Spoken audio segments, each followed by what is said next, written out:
নমস্কার বন্ধুরা, ইন্দ্রাণী কুকিং শোতে আপনাকে স্বাগত জানাই। আজকের রেসিপি খাস্তা মুচমুচে নিরামিষ সিঙ্গারা। একটা লেচি বেলে একসাথে আপনি 8খানা সিঙ্গারা তৈরি করতে পারবেন। খুব কম সময়ের মধ্যে অনেকগুলো সিঙ্গারা তৈরি হয়ে যায় আর খেতেও দারুণ সুস্বাদু হয়। তাহলে চলুন ঝটপট রেসিপিটা এবার দেখে নেওয়া যাক। সিঙ্গারা বানানোর জন্য সবার প্রথমে ডোটা মেখে রেডি করব। তার জন্য বড় একটা মিক্সিং বোলের মধ্যে নিয়ে নিলাম মেজারিং কাপ মেপে 1 কাপ আটা, ওজন হচ্ছে 200 গ্রাম। আপনি আটার বদলে ময়দাও নিতে পারেন। এরপর এর মধ্যে দিচ্ছি 2 টেবিল চামচ সুজি। সুজিটা অবশ্যই করে এর মধ্যে দেবেন, এতে সিঙ্গারাগুলো যেমন খাস্তা হবে, ভাজার সময় তেলটাও কম টানবে। হাফ চা চামচ লবণ দিচ্ছি, বা স্বাদ মতো লবণটা দিতে হবে। দিয়ে দিচ্ছি হাফ চা চামচ গুঁড়ো করে রাখা চিনি, আপনি গোটা চিনিও দিতে পারেন। আমি গুঁড়ো চিনিটা দিলাম যাতে তাড়াতাড়ি এর মধ্যে মিশে যায়। হাফ চা চামচ দিলাম চিলি ফ্লেক্স, বাড়িতে না থাকলে 2টো শুকনো লঙ্কা শুকনো খোলায় গরম করে একটু গোটা গোটা করে গুঁড়ো করে নেবেন।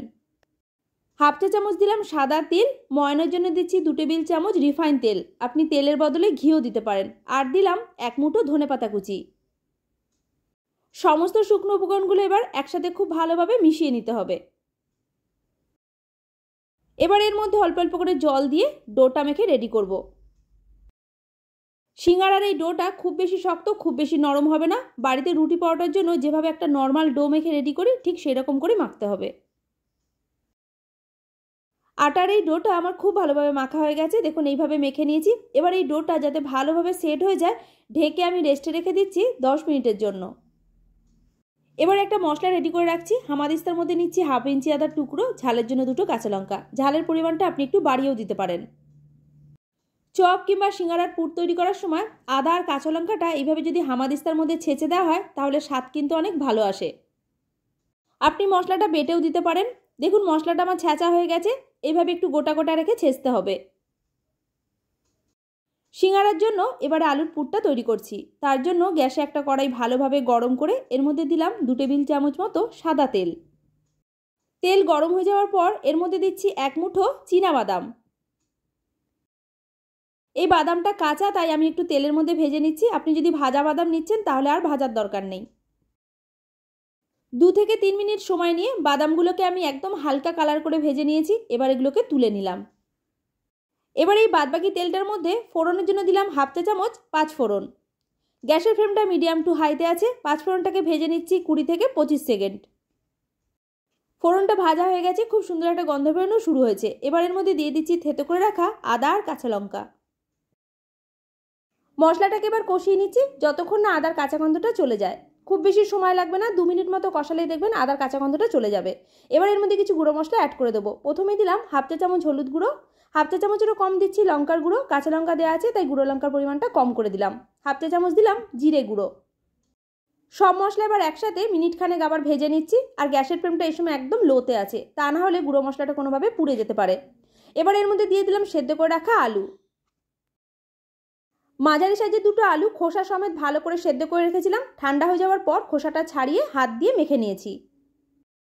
সেদ্ধ আলুটাকে আমি একদম চটকে ভালো করে স্ম্যাশ করে মাখিনি, একটু গোটা রেখে মেখেছি। এতে সিঙ্গারার পুরের মধ্যে দেওয়ার পর যখন খাওয়ার সময় মুখে পড়বে খেতে ভালো লাগবে।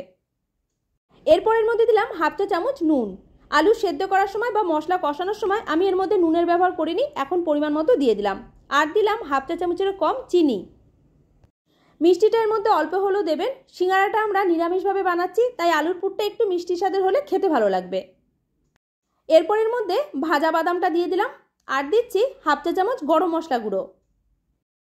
নাড়িয়ে চাড়িয়ে একসাথে খুব ভালোভাবে মিশিয়ে নিচ্ছি। সিঙ্গারার জন্য আলুর পুর প্রায় আমাদের রেডি। নামানোর আগে অল্প করে ধনেপাতা কুচি ভালো করে মিশিয়ে নিয়ে নামিয়ে নেব। আলুর পুরটা রেডি হয়ে যাওয়ার পর একটা প্লেটের মধ্যে তুলে নিয়েছি। এবার একটু খুন্তির সাহায্যে চারিধারটাকে মেলিয়ে দিচ্ছি যাতে তাড়াতাড়ি ঠান্ডা হয়ে যায়।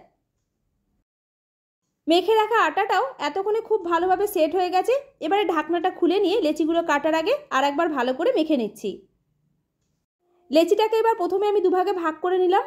একটা লেচি চাকতির মধ্যে নিয়ে ভালো করে একটু ঘুরিয়ে নিয়ে অল্প করে শুকনো ময়দা ছড়িয়ে দিলাম। লেচিটা বেলবো তাই শুকনো ময়দার মধ্যে ভালো করে কোট করে নিতে হবে। এরপর খুব হালকা হাতে একটু বড় পাতলা করে বেলে নিচ্ছি। রুটিটা আমার বেলা হয়ে গেছে, দেখুন এইভাবে পাতলা করে বেলে নিয়েছি। সিঙ্গারাগুলো এবার তৈরি করব। তার জন্য এই রুটিটাকে আমাদের কেটে নিতে হবে। আমি দেখুন একটা পিৎজা কাটার নিয়েছি, প্রথমে 4 ভাগে ভাগ করে নিলাম, তারপর এইভাবে লম্বালম্বি করে কেটে নিচ্ছি। মানে পিৎজা যেভাবে কাটা হয় ঠিক সেই রকম করেই কাটতে হবে। এবার এই কেটে রাখা রুটির উপরে অল্প অল্প করে দিয়ে দিচ্ছি আলুর পুর, মানে আমি এর মধ্যে 1 টেবিল চামচ করে আলুর পুর দিচ্ছি। সবকটার মধ্যে আলুর পুর দেওয়া হয়ে গেলে ভালো করে চারিধারটা জল লাগিয়ে নেবেন, যাতে মোড়ার বা ভাজার সময় কোনো দিক দিয়ে খুলে না যায়। সিঙ্গারাগুলোকে এবার মুড়ে রেডি করব। তার জন্য দেখুন দুপাশের মুখটা এক জায়গায় এনে প্রথমে এবার চিপে বন্ধ করে দিতে হবে। দেখতে একদম টুপির মতো লাগবে। দেখুন ঠিক এই রকম করে এইভাবে সবকটাকে প্রথমে রেডি করে নিতে হবে। এতে সবগুলো সিঙ্গারা একসাথেই বানিয়ে নিতে পারবেন। একটা সিঙ্গারা আমি হাতে নিয়ে নিলাম। প্রথমে ওপর দিকের অংশটা সামনের দিকে এনে চেপে বন্ধ করে দিতে হবে, সাইডগুলোকেও চেপে ভালো করে বন্ধ করে দিতে হবে। দিলেই দেখুন একটা সিঙ্গারা রেডি। এইভাবে আরও একটা সিঙ্গারা বানিয়ে দেখিয়ে দিচ্ছি। একই রকমভাবে ওপরের মুখটা সামনের দিকে এনে ভালো করে চেপে বন্ধ করে দিতে হবে, সাইডগুলোকেও চেপে বন্ধ করে দিলেই আরও একটা সিঙ্গারা রেডি। সিঙ্গারাগুলো তৈরি করা খুবই সহজ, যে কেউ খুব সহজেই বানিয়ে নিতে পারবেন। দেখুন এইভাবে আমি সবগুলো রেডি করে নিচ্ছি। সিঙ্গারাগুলো ভাজার জন্য কড়াইতে দিয়ে দিচ্ছি সাদা তেল। তেলের পরিমাণটা একটু বেশি করে দিতে হবে, কারণ সিঙ্গারাগুলোকে আমাদের ডুবো তেলে ভাজতে হবে। তেল যখন হালকাভাবে গরম হয়ে যাবে তখন এর মধ্যে একে একে সিঙ্গারাগুলোকে দিয়ে দিচ্ছি। সিঙ্গারা ভাজার জন্য তেল খুব বেশি গরম করা যাবে না, একদম হালকা করে গরম করতে হবে। খুব বেশি গরম করলে তেলের মধ্যে দেওয়ার সাথে সাথে সিঙ্গারাগুলো কিন্তু লাল হয়ে যাবে। একসাথে 6টা সিঙ্গারা আমি তেলের মধ্যে দিয়ে দিয়েছি। এবারে গ্যাসের ফ্লেমটা মিডিয়াম টু লোতে করে দিলাম। তারপরে এইভাবে 3 থেকে 4 মিনিট প্রথমে ভেজে নিচ্ছি। এবার এগুলোকে উল্টে পাল্টে দিচ্ছি, যাতে প্রত্যেকটা সাইড খুব ভালোভাবে ভাজা হয়ে যায়। 5-6 মিনিট বাদে দেখুন সিঙ্গারাগুলোর কালারটা অনেকটা চেঞ্জ হয়েছে, মানে হালকা লালচে হয়েছে। তা বলে এখনই নামানো যাবে না, আরও এইভাবে 4-5 মিনিট নাড়িয়ে চাড়িয়ে ভেজে নিতে হবে, যতক্ষণ না একদম লাল হয়ে ভাজা হয়ে যায়। প্রথম ব্যাচের সিঙ্গারাগুলো খুব সুন্দর লাল করে ভাজা হয়ে গেছে। এবার এগুলোকে তেল ঝরিয়ে তুলে নিচ্ছি। এইভাবে বাদবাকিগুলোকেও গরম তেলের মধ্যে দিয়ে গ্যাসের ফ্লেমটা একদম লো টু মিডিয়ামে রেখে উল্টে পাল্টে লাল লাল করে ভেজে তুলে নিতে হবে। রেসিপি ভালো লাগলে লাইক, শেয়ার, কমেন্ট করে জানাবেন। আমার চ্যানেলে নতুন বন্ধু হয়ে থাকলে চ্যানেলটিকে সাবস্ক্রাইব করে পাশে থাকা বেল আইকনটা প্রেস করে রাখবেন। পুরো ভিডিওটা দেখার জন্য আপনাকে অসংখ্য ধন্যবাদ।